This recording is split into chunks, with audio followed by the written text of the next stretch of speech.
Bueno, yo me llamo Antonio Aurelio, soy de Córdoba y sacerdote trinitario.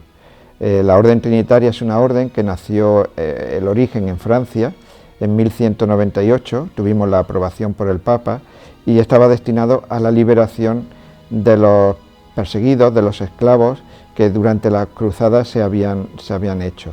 Había dos sistemas de liberación. Uno era, o tres, mejor dicho, uno era a través de la compra de los esclavos, pues se recogía dinero por España, por Francia, y cuando se tenía una suma grande de dinero, pues se iba a los países musulmanes y se compraban a los esclavos que estaban en las mazmorras.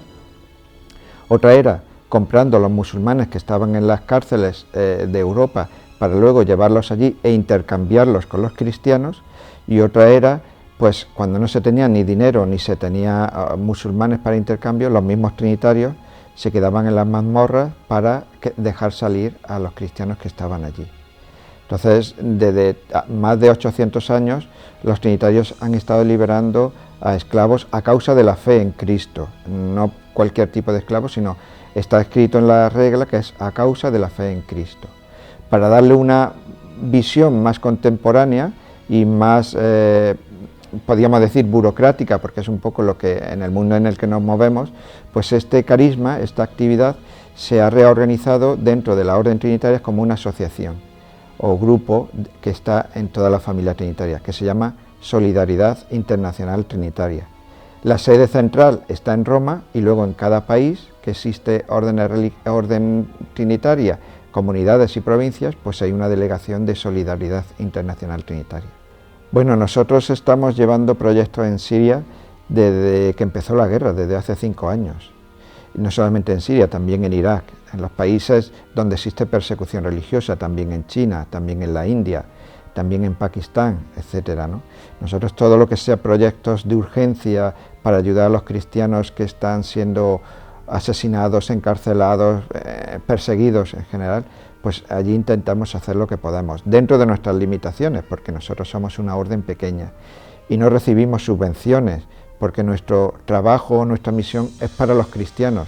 Por lo tanto, si fuese de desarrollo, de cooperación, sí podíamos pedir ayudas o subvenciones, pero al ser expresamente para los cristianos, los gobiernos no nos dan ayuda. Entonces, dentro de nuestra limitación, trabajamos por los cristianos perseguidos en todos estos sitios. En Siria concretamente, como digo, llevamos 5 años trabajando. Nosotros, los trinitarios, una de las grandes urgencias que hay, pues la estuvimos tratando a través de las diócesis de Siria, Homs, Damasco y Alepo. Concretamente en Alepo, que es donde sigue aún actualmente existiendo la confrontación entre el gobierno y los rebeldes, entre al-Assad y los yihadistas, pues nosotros empezamos con una urgencia que puede sorprender, quizás porque no se espera dentro de un mundo donde hay guerra, que es la ayuda a los colegios. Cuando nos pusimos en contacto con el obispo de Alepo para ver qué urgencia tenían en ayuda, nosotros esperábamos precisamente eso, ¿no? Que nos dijesen, pues como también lo estamos haciendo, alimentos, agua, mantas, y él nos pidió como urgencia reabrir los colegios. ¿Cuál era la situación? Que en ese momento los colegios habían sido bombardeados, no se tenía dinero. Alepo era una de las ciudades motores económicos de Siria, pero actualmente no existe ninguna fábrica, no funciona ninguna fábrica. Por lo tanto, había paro, no había dinero y, consecuentemente, tampoco se le podía pagar a los profesores. Así que los chicos, los jóvenes, estaban por las calles, estaban perdidos, estaban moviéndose por las calles sin hacer nada y sin tener un futuro concreto, que ese es el problema, ¿no? En medio de las guerras intentas sobrevivir, pero si luego ves que tu futuro va a ser siempre ese, pues no te implicas a la hora de construir el futuro de tu país. Entonces nos pidieron los colegios porque al estar divagando por las calles, deambulando por las calles, los mismos rebeldes, yihadistas y el mismo Estado Islámico lo estaban captando. Pues como no tenían nada, pues les convencía, le daban muchísimo dinero para que ayudasen a sus familias. De forma que ellos querían ayudar a sus familias, que no tenían nada, no podían ni siquiera comprar alimentos. O le daban mujeres, las que quisieran, ¿no? Entonces estos chicos, había chicos jóvenes que lo estaban cogiendo y otros que lo estaban captando a través de estas posibilidades. Entonces nosotros lo que hemos hecho es, urgentemente, en los colegios que se podían restaurar, que no estuviesen muy dañados, rehabilitarlos. Y los que no, pues ir buscando locales, alquilando locales, para recuperar a los profesores y que se empezase a dar clase. Los refugiados ha dejado una consecuencia negativa también en Alepo, porque mucha gente se ha venido como refugiado, pero han abandonado a las personas mayores. Y actualmente estas personas mayores están muriendo pues porque no hay nadie que se ocupe de ellos. No hay agua desde hace años, ellos no pueden acarrear cubos de agua, no hay luz, no pueden cocinar, no tienen dinero porque no hay dinero, no tienen comida, si no salen no pueden ir a por comida, no pueden ir cargando de comida. Entonces, una de las urgencias que hemos visto ahora en este último viaje que he hecho es que hay mucha gente mayor padeciendo y que nadie se ocupa de ellos, como consecuencia de que han tenido que salir familias enteras de refugiados, pero han tenido que dejar a las personas mayores que no se podían mover. Además, las personas refugiadas que han salido de Siria son personas que tienen dinero, porque han podido pagar a las mafias. Es verdad que hay un movimiento de mafias, pero han podido pagarlas. Los que quedan allí son personas pobres, que no pueden pagarlas y tienen que seguir sufriendo las consecuencias de la guerra. Entonces, yo creo que hay que hacer fundamentalmente un llamamiento, no solamente a ayudar a los refugiados, que los tenemos aquí, sino fundamentalmente y sobre todo acordarnos de los que están allí, que son los que están sufriendo las consecuencias verdaderamente de la guerra. Bueno, yo cuando voy allí tengo claro que voy a mentir.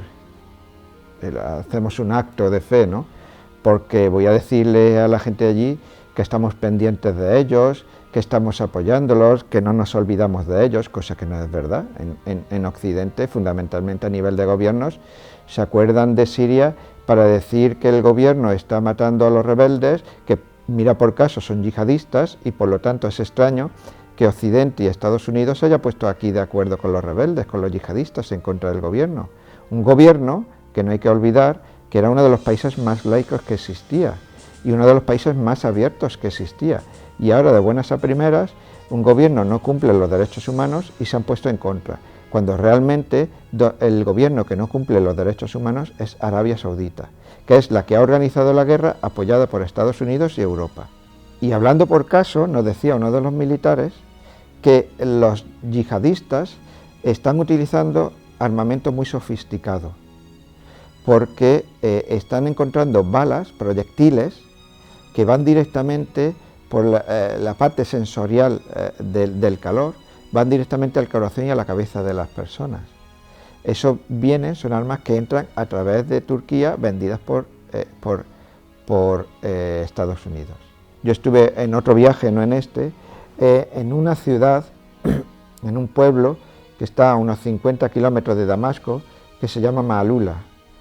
Maalula es un pueblo completamente cristiano, es el único sitio donde se mantenía hablando por la calle la lengua de Cristo, el arameo. Allí no se hablaba el árabe, lo que se hablaba era el arameo.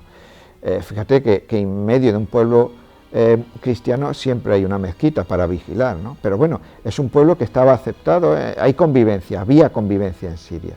Cuando entró en el Estado Islámico, no sé si habéis visto en internet todas estas cúpulas que están arrancando las cruces. Esto es Maalula. Cuando llegó el Estado Islámico, todo el mundo tuvo que salir. El miedo de los cristianos, que no se había tenido hasta ese momento en un país musulmán, que era anormal, porque normalmente el cristianismo está perseguido siempre en un país musulmán, pues el miedo que no se había tenido, porque había convivencia, a partir de esta introducción del terrorismo en Siria, empezaron a tener que huir, irse a Damasco, por ejemplo, que estaba cerca y que todavía no había entrado el Estado Islámico, aunque estaba en las puertas. Ahora mismo quedan pocos cristianos, aunque quedan. Dentro de pocos me refiero al tanto por ciento que existía.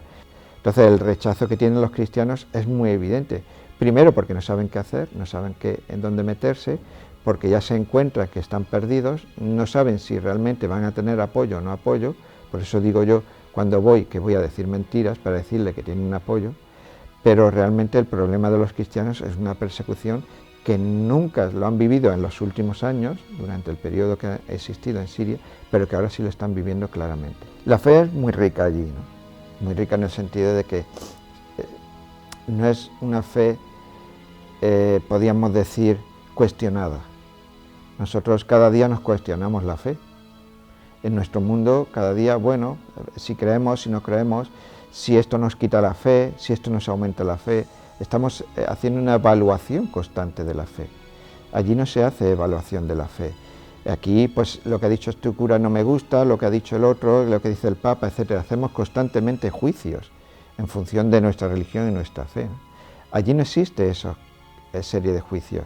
¿Por qué? Porque cuando ves otra diversidad y te das cuenta que tu fe no es un absoluto y por lo tanto puedes manejarla como te apetezca, sino que es una convivencia con otra fe, te hace afianzarte en esa fe. Y al afianzarte en esa fe no lo haces por cuestión cultural, como nosotros podríamos utilizar la fe cristiana, que también es una parte de la cultura, sino lo haces como función de experiencia, de vivencia, que ha nacido contigo. De la misma forma que cuando tú has nacido con estas características y no las evalúas, no las cuestionas, pues si tengo los ojos de este color, pues si tengo la altura, si tengo el pelo, eso no las cuestionas, ni lo pones en duda. Pues la fe también, la fe cristiana en estos países no se cuestiona, es algo que yo he recibido y por lo tanto es propio mío, no lo puede quitar o poner, aumentar o disminuir, sino que es algo intrínseco a mí, lo mismo que mi esencia es algo intrínseca a mí. En Occidente la fe, por desgracia, no es intrínseca, es extrínseca. Pues si tenemos manifestaciones de fe, si nos persiguen, es verdad, pero allí no entra esa cuestión. Yo creo que lo que merece la pena es seguir ayudando a los que tienen una fe tan viva que pueden ayudarme a vivir mi propia fe. Yo he conocido casos, siempre he conocido casos. Por ejemplo, en un caso de Irak, es cuando entraron, no me acuerdo ahora la ciudad, el pueblo, pues entró el Estado Islámico, porque entraba de pronto, la gente tenía confianza en que Occidente la ayudase y prohibiese que el Estado Islámico entrase en sus poblados. Han tenido siempre confianza en Occidente, han tenido esperanza en Occidente y aguantaban hasta el último momento. Cuando conocí una señora muy mayor ya, que cuando entró el Estado Islámico, pues ellos estaban allí, cristianos.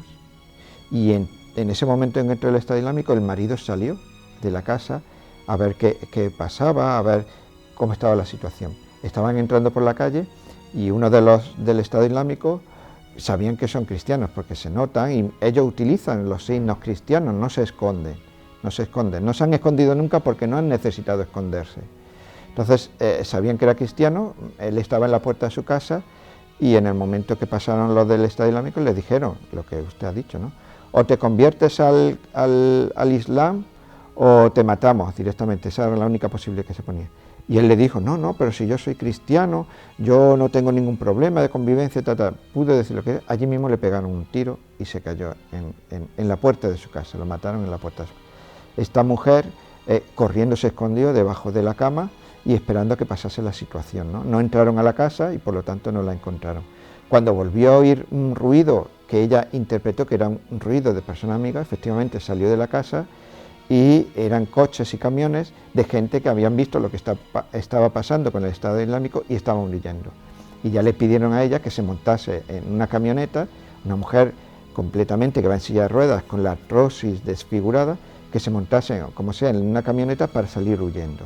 Y ella tuvo que huir de allí, ¿no? En ese sentido. Y eso hay muchas cosas. Otro caso, por ejemplo, en Maalula, cuando esta confrontación de la parte gubernamental con la parte del Estado Islámico, cuando fueron a entrar, cogieron a soldados de la parte gubernamental, el ISIS, y a muchos soldados, tenemos el testimonio de compañeros soldados, le pidieron que se pasase al Islam. Como no se pasaban al Islam, también los mataban. Decían, no, yo soy cristiano, Si yo no tengo por qué pasarme al Islam, es decir, esa obligación de convertirse al Islam en Siria no se había vivido. Es algo que se está metiendo ahora con la parte del ISIS y con la parte de los rebeldes, los mismos que están apoyando Occidente y Estados Unidos. Entonces, ellos no entendían el por qué se tenían que convertir al Islam cuando desde siempre ha sido una cultura en Siria que ha convivido las diferentes religiones. Entonces, ellos no encontraban, como decía antes, tener que convertirse al Islam para perder la vida. Siguen manteniéndose cristianos, aunque pierdan la vida, pero siguen siendo cristianos. Al final sucede como siempre, la que ha estado, la que está y la que estará es la Iglesia, únicamente. Porque los organismos, sean internacionales, sean ONG, cuando existe peligro se van todos. Yo me acuerdo, esto es también una experiencia que cogí de Juan Pablo II, cuando un tiempo que estuve colaborando con él. Juan Pablo II sufrió mucho por las críticas que tenía al interno de la Iglesia, cuando se encontraba ya muy anciano, para que abandonase la Iglesia y se apartase.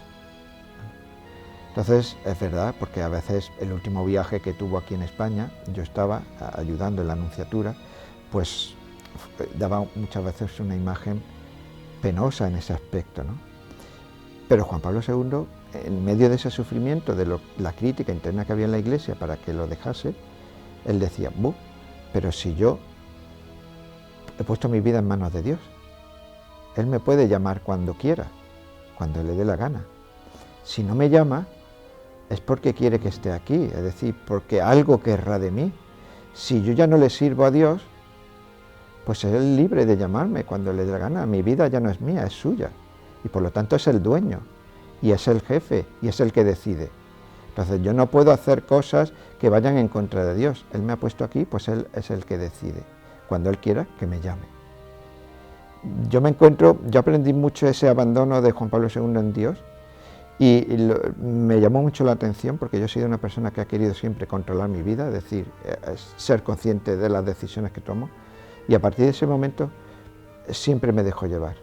Es decir, no puedo cerrarme o centrarme en unas seguridades, sino que lo que yo recibo de toda esta gente que no tiene seguridades es una seguridad que me ayuda a mi fe y al descubrimiento del rostro de Dios. Entonces, como digo, por decirlo de alguna forma egoísticamente, yo recibo mucho más cuando voy a estos sitios que del miedo, del cansancio, de las penurias que se puedan pasar. Vivimos en un mundo de la relatividad. ¿Por qué vivimos en un mundo de la relatividad? Porque desde la Ilustración, voy a extenderme, desde el momento que Dios se quita como cabecera de la creación, lo que ya esté por encima del hombre no es nada. Por lo tanto, lo que está encima de la creación es el hombre, y todo reside en él. Si todo reside en él, el hombre es el que, a través de su razón, puede decidir. Pero claro, cada uno es diferente, y cada uno puede tener un motivo diferente. Por lo tanto, todo es relativo. En el momento que se quita una verdad absoluta, en el momento que se quita a Dios, pues todo es relativo. No reside en la divinidad, sino que reside en cada uno de nosotros. En el momento que todo es relativo, pues todo es cuestionable, porque para ti puede ser la fe algo bueno, pero para mí no, por lo tanto es cuestionable, es relativo. Y todo está constantemente entrando en cuestión, entrando en duda, entrando en discernimiento, entrando en relatividad. El mal de nuestro mundo, para la fe, es la relatividad, la falta de verdad absoluta, porque cada uno tiene su fe y por lo tanto cada uno tiene su verdad y por lo tanto todas las verdades son relativas. No existe una referencia a una verdad absoluta. Y en el momento que no existe referencia a una verdad absoluta, pues no existe garantía de que las decisiones que se vayan a tomar sean las verdaderas. En este mundo del que estamos hablando, Siria, Irak, donde existen cristianos perseguidos, no todo es relativo. Ellos tienen claro dónde reside la fe y tienen claro dónde reside la verdad, que es en Dios. Y si mi familia me ha dado esto, mi familia no es relativa, no es impositiva, por lo tanto es un bien que yo debo recibir. Es mucho más simple, mucho más básico, pero mucho más claro, Nosotros estamos perdiendo en Occidente constantemente en discernimientos, que están muy bien porque hacen crecer, pero en discernimientos que no llevan a ningún sitio, porque desde el momento que no se pone un objetivo en ese discernimiento, desde el momento que no se pone un objetivo en la vida de la persona va a estar perdida porque no sabe a dónde ir. Ya lo decía Séneca, cordobés, que desde el momento que nosotros no sabemos a qué puerto dirigir nuestra nave, ningún viento es favorable, porque no sabemos para dónde vamos a tirar, por lo tanto no podemos aprovechar los vientos que vienen. Eso le pasa, me da la impresión a mí, a la Iglesia en Occidente, a la fe en Occidente. Se ha perdido el origen, la Iglesia lo tiene, efectivamente me refiero un poco a los gobiernos, a la sociedad occidental, se ha perdido el origen de la persona. Y como se ha perdido el origen de la persona, se ha perdido también el objetivo hacia donde va la persona. Y al perderse el objetivo hacia donde va la persona, ningún viento es favorable en nuestras sociedades. Y las sociedades van moviéndose de un sitio a otro dependiendo del que esté en el gobierno, dependiendo de la ideología que se impone en ese momento y dependiendo de muchas circunstancias. Ese es el relativismo. Toda esta pérdida de tiempo, que está bien, como digo, en la búsqueda de la verdad, pero siempre teniendo la referencia donde está la verdad. Cuando no se tiene no puedes buscar la verdad porque son verdades relativas. Toda esta pérdida de tiempo porque se ha quitado el origen y la garantía del centro de nuestra vida, nos pierde, nos hace que no sepamos dónde ir. La fe de esta gente que tiene clara hacia dónde van a ir o hacia dónde quieren ir, es la que me ayuda a mí. Por lo tanto veo que hay siempre una gran distancia entre ellos y nosotros. No sé si podrá ser, como dice su pregunta, no sé si podrá ser ayuda para Occidente, pero desde el momento en que nosotros no estemos mirando, cosa que no estamos haciendo, nuestras sociedades, a estas personas, al sufrimiento y a la persecución de estas personas, no nos puede ayudar. Nos servirán de ayuda cuando los tengamos presentes, pero si no los tenemos presentes, no nos van a servir de ayuda. Por eso yo seguiré yendo allí, engañando y diciendo que en Occidente los tenemos muy presentes. En esta situación de la gente concreta de Siria, ¿no? Pero yo lo ampliaría a todo el mundo que está siendo perseguido por causa de la fe en Cristo, porque hay muchos también en China, en la India, están siendo quemados. Entonces, efectivamente lo que ha dicho, que nos dejemos iluminar por esta luz, que no nos dé miedo, es decir, ellos tienen miedo a un sufrimiento mayor que el que nosotros podemos tener, pero a pesar de eso, son capaces de abrirse y dar la vida. Pues nosotros, que tenemos todo y tenemos la solución, tenemos algo tan importante que debería existir en todo el mundo, que es la libertad de religión.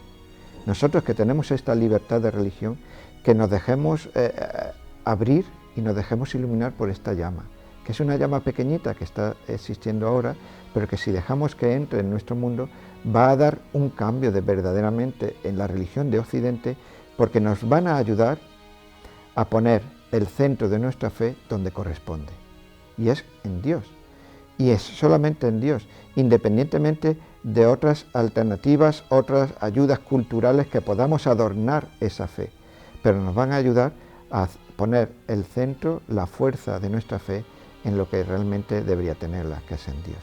Y ellos lo van a hacer simplemente a través también de sus oraciones. Yo cuando me dice la gente allí que rezar por nosotros, cuando estoy allí rezar por nosotros, yo le digo, no, vosotros tenéis que rezar por nuestro mundo. Nuestro mundo ha perdido el origen, no sabe de dónde viene, ha perdido la fuerza, no sabe dónde mirar.